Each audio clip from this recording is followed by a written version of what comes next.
Hello friends, welcome to cosmic connections astro tarot channel. आज की reading में हम उन लोगों के बारे में जानेंगे या उन लोगों के लिए ये रीडिंग है जिनके पार्टनर ने उनको घोस्ट कर दिया है। घोस्ट करने का मतलब होता है कि सामने वाला आपको बिना कोई एक्सप्लेनेशन दिए आपको आपकी जिंदगी से दूर हो जाता है। ठीक है, अचानक से आपकी लाइफ से चला जाता है बिना आपको ये रीजन बताए कि उसके मन में क्या चल रहा है, क्यों छोड़कर जा रहा है वो आपको, क्यों आपसे धीरे धीरे कटा सा रहने लगा है, क्यों आपके साथ में अब रिश्ता पहले की तरह नहीं रहा, या आप कॉल कर रहे हैं तो कॉल बैक नहीं हो रहा है, आप मैसेज कर रहे हैं तो आपको मैसेजेस के रिप्लाई नहीं आ रहे हैं। अचानक से व्यक्ति का व्यवहार रूखा रूखा सा होने लगता है। जब कोई व्यक्ति आपको अचानक से बीच रास्ते में छोड़कर चला जाए तो उसे घोस्टिंग कहते हैं। आइए जानते हैं कि आपके पार्टनर ने आपको घोस्ट क्यों किया है। देखिए, ये रीडिंग एक जनरल और कलेक्टिव रीडिंग है, तो जरूरी नहीं कि हर किसी के सिचुएशन के साथ में मैच करेगी। ठीक है, क्योंकि इस रीडिंग को बहुत सारे लोग देख रहे हैं, तो जो रीजन निकल करके आए, प्लीज आपको कुछ ना कुछ अंदाजा तो डेफिनेटली होगा कि आप दोनों के रिलेशनशिप में क्या चल रहा था और क्यों हुआ, क्या हो सकता है, क्या पॉसिबिलिटीज हो सकती। ऐसा नहीं होता है कि हमें बिल्कुल भी अंदाजा ना हो, 100% आप ब्लैंक हो कि आपके पार्टनर आपसे क्यों दूरी बना लिए हैं, ये संभव नहीं है। हमें कुछ परसेंटेज तो डेफिनेटली अंदेशा रहता है। ठीक है, तो उसके बेसिस पर देखिएगा कि रीडिंग आपकी एनर्जीज के साथ मैच होती है या नहीं। अगर मैच होती हो तो ही इसे अपने लिए समझिएगा, जबरदस्ती खुद को फिट इन मत करिएगा, अदरवाइज आप अपने पार्टनर के लिए रॉन्ग कंक्लूजन्स निकाल सकते हैं और आपका रिलेशनशिप खराब हो सकता है। ठीक है, ये एक यूट्यूब की जनरल रीडिंग है, आपकी पर्सनल या प्राइवेट रीडिंग नहीं है। तो अपनी बुद्धिमत्ता का इस्तेमाल करते हुए रीडिंग को अपने लिए है या नहीं इसका फैसला कीजिए। ठीक है, सो नाउ लेट्स बिगिन। हम जानते हैं कि आपके पार्टनर की इस वक्त की पहले करंट एनर्जीज क्या है, क्या सोच रहे हैं वो, क्या चल रहा है उनके मन में, और धीरे धीरे करके हम उनकी मन के तह तक पहुंचेंगे। ठीक है, so now let's find out कि इस वक्त आपके पार्टनर के मन में क्या चल रहा है, क्या सोच रहे हैं वो आपके बारे में, इस रिलेशनशिप के बारे में। Okay, two of cups and bottom of the deck है टू ऑफ पेंटिकल्स। यस, जैसे यहाँ पर एनर्जी निकल कर आई है two of cups and two of pentacles, ऐसे लग रहा है कि आपके अलावा आपके पार्टनर की लाइफ में कोई और भी है।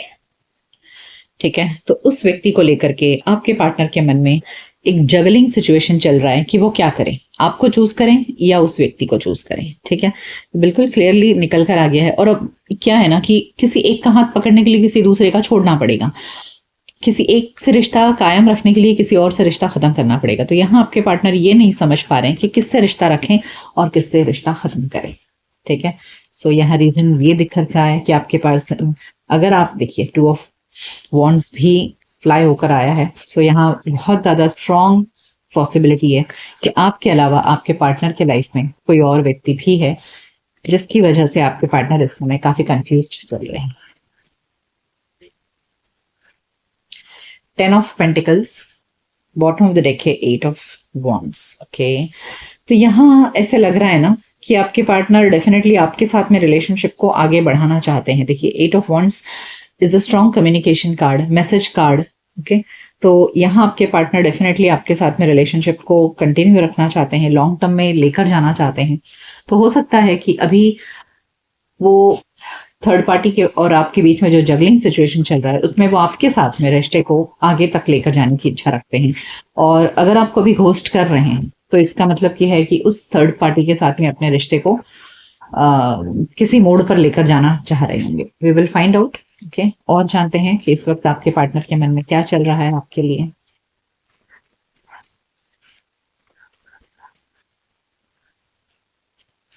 Okay, the Hierophant, very good. It's a long-term commitment, yes. So the emperor, तो यहाँ आपके पार्टनर डेफिनेटली आपके साथ में एक लॉन्ग टर्म रिलेशनशिप में ना चाहते हैं। ये the hierophant is a strong commitment card. Okay, और साथ में 10 ऑफ पेंटिकल्स, तो आपके साथ में कहीं पर भी रिश्ते को खत्म करने की उनकी एनर्जी मुझे नहीं दिख रही है। ठीक है, they want to come in to a relationship with you, रिश्ते की जिम्मेदारी भी लेना चाह रहे हैं। ओके, आइए अब जानते हैं कि आपके पार्टनर का थर्ड पार्टी के साथ में क्या चल रहा है, वहां उनकी एनर्जीज क्या चल रही है। Let's find out what are they doing with the third party, what is their energy with the third party.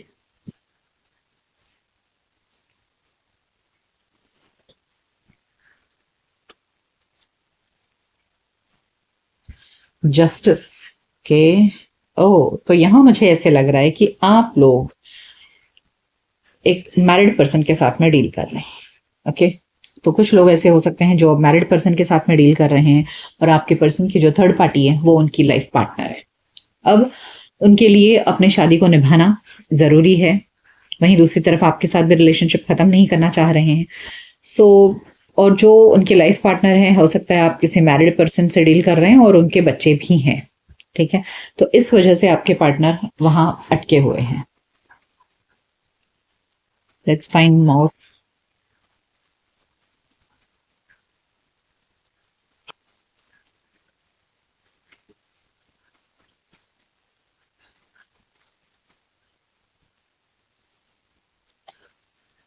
O, the hierophant. देखिए, ओ देखिए, अब मैटर समझ में आया। देखिए, आपके पास भी आपकी एनर्जी के लिए भी हायरोफेंट आया था। ठीक है, और अब यहाँ थर्ड पार्टी की एनर्जी के लिए भी हायरोफेंट कार्ड आया है। यानी कि आपके पार्टनर आपके साथ में भी रिलेशनशिप को कंटिन्यू रखना चाहते हैं लॉन्ग टर्म तक, और जो उनकी मैरिड पार्टनर है उनके साथ में भी वो लॉन्ग टर्म रिलेशनशिप में रहना चाहते हैं। हालांकि आपको ऐसा कहते होंगे, यहाँ उनकी एनर्जी है कि उनको ये रिश्ता मजबूरी वाला लगता है। ठीक है, and with you they are feeling a soulmate connection. और आपको ये बता रहे होंगे कि या मैं ये कहूँ कि उनको अपनी शादी एक बोझ लग रही है, एक कमिटमेंट, मजबूरी वाला कमिटमेंट लग रहा है। लेकिन मैं आप सभी को मैं बता दूं कि जो लोग भी मैरिड पर्सन के साथ में डील कर रहे हैं, याद रखिए, कोई भी मैरिड पर्सन जब किसी बाहर एक्स्ट्रा मैरिटल अफेयर में इन्वॉल्व होते हैं, वो अपने लाइफ पार्टनर को हमेशा शैडो में ही रखते हैं, just because they want to play around outside. वो आपके साथ आपकी जिंदगी को तबाह कर रहे हैं।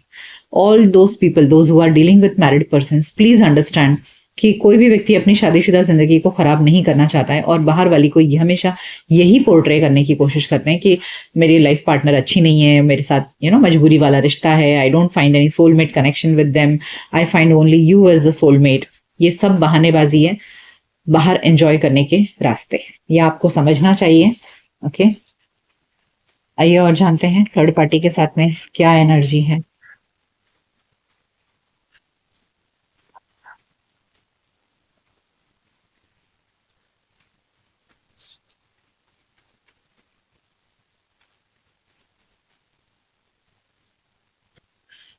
The emperor and again the devil. See, आपके पार्टनर आपको डेफिनेटली, मैंने कहा ना, 2 बार डेविल की एनर्जी निकल कर आई है। इतनी बार शफल करने के बाद में भी मैंने जानबूझकर ज्यादा शफलिंग की, लेकिन फिर भी वही एनर्जी निकल कर आई है कि आपके पार्टनर यहाँ आपको ये कह रहे होंगे कि मेरी मजबूरी है इस रिश्ते को निभाना, मैं तोड़ नहीं सकता या सकती, ये रिश्ता मेरे लिए एक मजबूरी है, लेकिन फिर भी मुझे निभाना पड़ रहा है। फैमिली की मजबूरी दिखाएंगे, लाइफ पार्टनर बच्चों की मजबूरी आपको दिखाएंगे। सो 1000 मजबूरियों के बावजूद आपके पार्टनर थर्ड पार्टी के साथ में लॉन्ग टर्म रिलेशनशिप में रहने वाले हैं। ठीक है, और इस वजह से वो आपको आपके साथ में अगर फिलहाल दूरी बनाए रखे हुए हैं, तो रीजन ये है कि आप किसी थर्ड पार्टी के साथ में डील कर रहे हैं जो व्यक्ति मैरिड पर्सन है। ठीक है, so this is what is their energy. That is why this person is not giving you a commitment. ठीक है, आइए अब जानते हैं कि आपको घोस्ट क्यों कर रहे हैं। ये आपके साथ में अगर इतना ही सोलमेट कनेक्शन और लॉन्ग टर्म कमिटमेंट में रहना चाहते हैं आपके साथ में भी, so why are they not into a communication with? Why are they ghosting you? Let's find out. तो आपके पार्टनर आपको घोस्ट क्यों कर रहे हैं?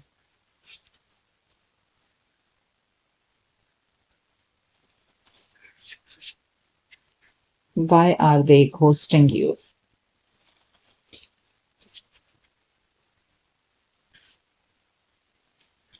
Okay, 10 of Pentacles and bottom of the deck है the Fool.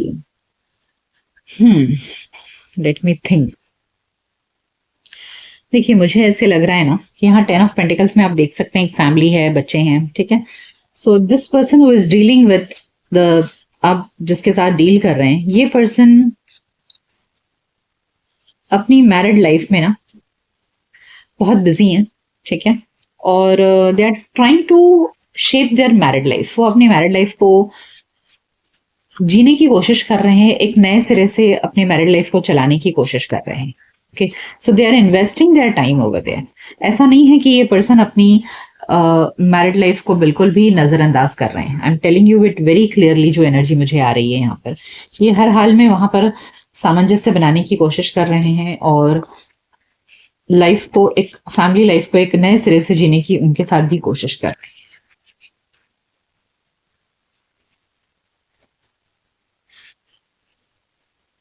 Yes, Six of Wands and Nine of Swords. Yes, this person is trying to, समाज के सामने ये इंसान बहुत ही अच्छे तरीके से अपनी लाइफ को जी रहे हैं और अपनी फैमिली को एक बहुत ही अच्छा सोशल स्टेटस देने में लगे हुए हैं। ठीक है, एंड हालांकि दे डेफिनेटली मिस यू, इसमें ऐसी कोई बात नहीं कि they are not missing you, but ये जो कुछ भी कर रहे हैं ये अपनी फैमिली लाइफ को समाज में एक अच्छा मकाम मिले, एक अच्छा सोशल स्टेटस मिले, इस चीज में लगे हुए हैं और कहीं ना कहीं अपनी खुद की पर्सनल ग्रोथ पर भी फोकस्ड है ये पर्सन। ठीक है, तो यहाँ मुझे ऐसे दिख रहा है कि this person is more focused towards their personal life and family life. तो ये अपनी जिंदगी को बेहतर बनाने में, समाज में अपना नाम रुतबा, अपने प्रोफेशन में नाम कमाने में लगे हुए हैं, पैसा बनाने में लगे हुए हैं, फैमिली को सिक्योरिटी देने में लगे हुए हैं। Okay, strength card and Two of Swords. Okay, although they are having वो कंफ्यूज्ड हैं डेफिनेटली आपके और उनके बीच में। देखिए, Two of Swords है, Ace of Pentacles है। ओके, बट ये डेफिनेटली दुनिया वालों को पता नहीं चलने दे रहे हैं कि इनके मन में क्या चल रहा है और बाहर क्या चल रहा है। ठीक है, अंदर अंदर कंफ्यूज्ड है आपको लेकर और अपने लाइफ पार्टनर को लेकर के, but they are trying to manage themselves. किसी तरह अपने आप को अपने अंदर एक पेशेंस बना रहे हैं और अपनी जिंदगी पर फोकस्ड है वो। That is why they are ghosting you. So it's very clear कि why this person is ghosting you. This person is all into their family, is all taking care of their life partner, is all building into their, अपनी जिंदगी को बनाने में लगे हुए हैं, समाज में नाम कमाने में लगे हुए हैं, एक बेहतर जिंदगी, एक बहुत अच्छा फाइनेंशियल स्टैंडिंग करने में लगे हुए हैं अपना। Okay, so this is their energy कि this person, why is this person not available to you. Ghosting का मतलब है कि ये पर्सन आपको छोड़कर कहाँ बिजी है, क्या कर रहे हैं, तो उसका रीजन ये है। ठीक है, so to all those who are involved with married people, please don't fool yourself. आप अपने आप को बेवकूफ बना रहे हैं, आपको कुछ हासिल नहीं होगा, बिकॉज दिस पर्सन की एनर्जी में बिल्कुल भी कहीं नहीं है कि ये अपने मैरिड लाइफ को खराब करेंगे। They will continue there. Okay, और आपकी जिंदगी बर्बाद होगी अगर आप इनका इंतजार कर रहे हैं, जबकि इनकी एनर्जी में आया है कि ये आपको ऐसा बताते होंगे कि मेरी मजबूरी की जिंदगी है, मैं कोशिश कर रहा हूँ इससे बाहर निकलने का या निकलने की। Please don't get fooled bye their words. Okay, look at their actions. किसी के शब्दों से ज्यादा उसके एक्शंस पर हमें भरोसा करना चाहिए। ठीक है, सो ये थी रीडिंग कि why are they ghosting you. ये रीडिंग आपको कैसी लगी मुझे कमेंट सेक्शन में जरूर बताइएगा। मिलते हैं आपके नेक्स्ट रीडिंग में, तब तक अपना ख्याल रखिए। Goodbye, take care.